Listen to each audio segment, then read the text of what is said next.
കേരളത്തിലേക്ക് വന്നു കഴിഞ്ഞാൽ ഇപ്പോൾ ഇനിയിപ്പോൾ മണിക്കൂറുകൾ എണ്ണി തുടങ്ങാം നമുക്ക് പ്രചാരണം എന്ന് പറയുന്നത്. ഇപ്പോൾ ഈ വിശുദ്ധ വാരത്തിൻ്റെ ഒരു ചെറിയൊരു ആലസ്യം മാത്രമേ ഉള്ളൂ. അത് കഴിഞ്ഞ് കഴിഞ്ഞാൽ വീണ്ടും വളരെ സജീവമായി വരാൻ പോവുകയാണ്. അപ്പോൾ എന്താണ് ഒടുവിലത്തെ ഒരു വിലയിരുത്തൽ? UDF നല്ല മുൻതൂക്കമുള്ളൊരു ഇലക്ഷനാണിത്. ഞാൻ ഇതൊരു അതിശയോക്തിപരമായിട്ടുള്ള സംസാരമല്ല. നമ്മളൊരു നേരത്തെ തന്നെ UDF മുൻതൂക്കം ഇലക്ഷൻ ഉണ്ടാകുന്നുള്ളതുകൊണ്ട് പഞ്ചായത്ത് ലോക്കൽ ബോഡി ഇലക്ഷൻ കഴിഞ്ഞപ്പോൾ അപ്പർ ഹാൻഡ് ഉണ്ടായിരുന്നല്ലോ. ആ അപ്പർ ഹാൻഡ് നിലനിന്നുകൊണ്ട് പോകുന്നൊരു ചിത്രമാണ് നമുക്കുണ്ടായിരുന്നത്. ഇടയ്ക്ക് അവരും ഉഷാറാവുന്നുള്ള ചിന്ത ഉണ്ടായിരുന്നെങ്കിലും പക്ഷേ ഈ തിരഞ്ഞെടുപ്പ് പ്രഖ്യാപനം വന്നു കഴിഞ്ഞ ശേഷം ഈ അവസാന ദിവസങ്ങളിലേക്ക് എത്തി നിൽക്കുമ്പോൾ വളരെ വ്യക്തമായിട്ടുള്ള മേൽക്കൈ, വളരെ കംഫർട്ടബിളായിട്ടുള്ള മേൽക്കൈ UDF ഉണ്ട് എന്നുള്ളതാണ് എൻ്റെ വിശ്വാസം. അതിൽ നമുക്കിപ്പോൾ ഒരു കണക്ക് കൂട്ടി പറയുകയാണെങ്കിൽ എത്ര സീറ്റ് വരെ ലഭിക്കാം? 100 സീറ്റ് വരെ ലഭിക്കുക എന്നുള്ള കണക്കൂട്ടിൽ ഒരു കൊട്ടക്കണക്കല്ല എന്നാണ് എൻ്റെ വിശ്വാസം. ഞങ്ങൾക്ക് ധരിച്ചത് അതിപ്പോൾ പ്രതിപക്ഷ നേതാവ് അത് പറയുന്ന സമയത്ത് അണികളെ ഒന്ന് പ്രോത്സാഹിപ്പിക്കാൻ വേണ്ടിയും ആവേശപ്പെടുത്താൻ വേണ്ടിയൊക്കെ പറയുന്നതാണ്. അല്ല അല്ല അതിനകത്ത് ഞാൻ പറഞ്ഞല്ലോ, ഇലക്ഷനിൽ ഒന്നും കംപ്ലീറ്റ് നമ്മൾ ജോത്സ്യനൊന്നുമല്ലോ പ്രഡിക്റ്റ് ഇത്ര സീറ്റ് വരുന്നൊന്നും. പക്ഷേ നമ്മുടെ കണക്കൂട്ടുകളും സാഹചര്യങ്ങളെ കുറിച്ച് നോക്കുമ്പോൾ 100 സീറ്റ് വരെ എത്താമെന്ന് പ്രതീക്ഷിക്കുന്നത് തെറ്റായ കാര്യമല്ല. അത് ആ കോൺഫിഡൻസ് കൊണ്ടു നടക്കാൻ പറ്റുന്നതാണ് എൻ്റെ വിശ്വാസം. അങ്ങനെ ആകുമ്പോൾ അതൊരു വലിയ വേവാണ്. എന്ന് വെച്ചാൽ ഒരു ഭരണവിരുദ്ധ വികാരം അങ്ങേയറ്റത്ത് ഉണ്ടെങ്കിൽ മാത്രമേ നമുക്ക് പ്രതീക്ഷിക്കാൻ കഴിയുന്ന ഒന്നാണ്. അത്രയും ഭരണവിരുദ്ധ വികാരം ഗ്രൗണ്ടിലുണ്ട് എന്ന് പറയാൻ കഴിയുമോ? ഭരണവിരുദ്ധ വികാരം ഉണ്ട്, കൃത്യമായിട്ടുണ്ട്. ഭരണവിരുദ്ധ വികാരമുണ്ട്, മുഖ്യമന്ത്രിക്ക് എതിരായിട്ടുള്ള വികാരമുണ്ട് എന്നാണ് ഞാൻ മനസ്സിലാക്കുന്നത്. കൃത്യമായിട്ടും അദ്ദേഹത്തിൻ്റെ ശൈലിയോടും അദ്ദേഹത്തിൻ്റെ നടപടിയോടുമുള്ള ശക്തമായ എതിർപ്പ് നമുക്ക് കാണാൻ കഴിയുന്നുണ്ട്. ഭരണത്തിനെതിരായിട്ടുള്ള 10 വർഷം എന്ന് പറയുന്നത് നീണ്ട കാലാവധിയാണ്. 5 വർഷത്തെ ഗവൺമെൻറ് അല്ലായിരുന്നല്ലോ, 10 വർഷത്തെ ഗവൺമെൻറ്.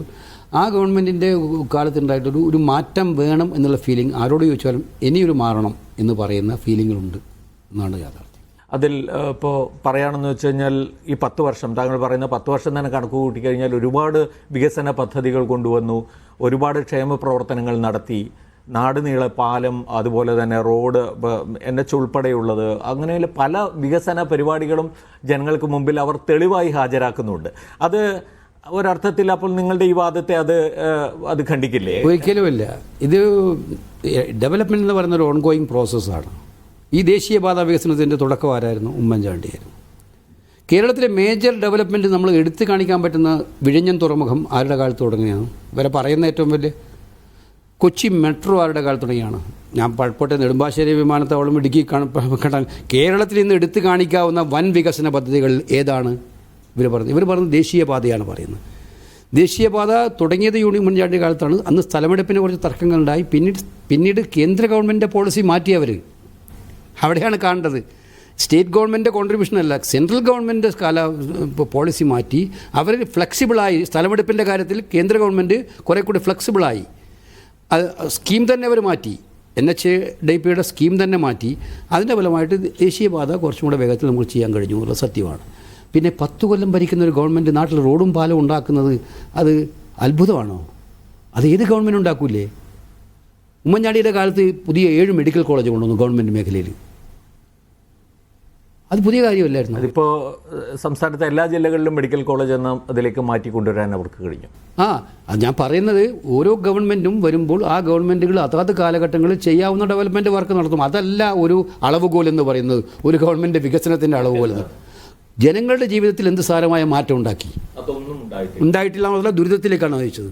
ഞാൻ ചോദിക്കട്ടെ, നിങ്ങളിപ്പം ആലപ്പുഴയിലാണ് സംസാരിക്കുന്നത്. കയർ തൊഴിലാളികളുടെ നാടാണ് ഇവിടെ. ചേർത്തല താലൂക്ക് മുഴുവൻ എടുത്ത് നോക്കിയാൽ പാവപ്പെട്ട കയർ തൊഴിലാളികൾ ജീവിക്കുന്ന നാടാണിത്. 10 വർഷമായിട്ട് അവരുടെ ലൈഫിൽ എന്ത് മാറ്റമാണ് ഉണ്ടായത്? ഒന്ന് അവർ പറയട്ടെ. താങ്കൾ അവരോട് പോയി ചോദിച്ചാൽ വാട്ട് ഈസ് ദ ചേഞ്ച്? ഒരു ചേഞ്ചും ഉണ്ടായിട്ടില്ല. മാത്രമല്ല ജീവിതം കുറച്ചും കൂടെ ദുരിതപൂർണ്ണമായി ചെയ്തിട്ടുള്ളൂ. അത് കൊല്ലത്ത് പോയ കശുവണ്ടി തൊഴിലാളിയാണ്. കൊല്ലത്ത് 800 ഫാക്ടറികൾ പ്രവർത്തിച്ചിരുന്ന കൊല്ലത്ത് ഇപ്പോൾ 100 ഫാക്ടറികൾ പോലും ഇല്ല. കശുവണ്ടി തൊഴിലാളികളെല്ലാം തൊഴിലുറപ്പിലേക്ക് പോകാൻ തുടങ്ങിയിരിക്കുകയാണ്. തൊഴിലുറപ്പിൽ അവർക്ക് എന്താ കിട്ടുന്നത് നിങ്ങൾക്ക് അറിയാമല്ലോ. ഇത് തന്നെയാണ് മത്സ്യത്തൊഴിലാളികളുടെ കാര്യം എടുത്ത് നോക്കിയാലും. അപ്പോൾ നമ്മൾ മനസ്സിലാക്കേണ്ടത് അടിസ്ഥാനപരമായി പാവങ്ങളായിട്ടില്ല, വൻകിടക്കാർക്ക് ജീവിതത്തിൽ എന്തോ മാറ്റം ഉണ്ടാകുന്നത് എനിക്കറിയില്ല. മിഡിൽ ക്ലാസ്സിനും അപ്പർ മിഡിൽ ക്ലാസ്സിന്, മിഡിൽ ക്ലാസ് എന്ന് ഞാൻ പറഞ്ഞ അപ്പർ മിഡിൽ ക്ലാസ്സിന് അല്ല. ഇപ്പോൾ ഈ ദേശീയപാത എന്നൊക്കെ പറയുമ്പോൾ ശരിക്കും സ്വാഭാവികമായിട്ടും അതിൻ്റെ ഉപഭോക്താക്കൾ കൂടുതലും ആ ലെവലിലുള്ള ആളുകളായിട്ട് മാറാം. അപ്പോൾ അത് അല്ല, അത്തരം ഉപഭോക്താക്കളായാലും അവരുടെ ഒരു കാര്യത്തിൽ ആയാലും അവരൊന്നും പൂർണ്ണമായി സാറ്റിസ്ഫാക്ഷൻ ഉള്ള സാഹചര്യം. ഇപ്പോൾ ദേശീയപാത തന്നെ എത്ര ഇടത്ത് പൊളിഞ്ഞു വീണു? അതിൻ്റെ ട്രാൻസ്പെറൻസിയെക്കുറിച്ചുള്ള ക്വസ്റ്റ്യൻ വരുന്നിട്ടില്ലേ?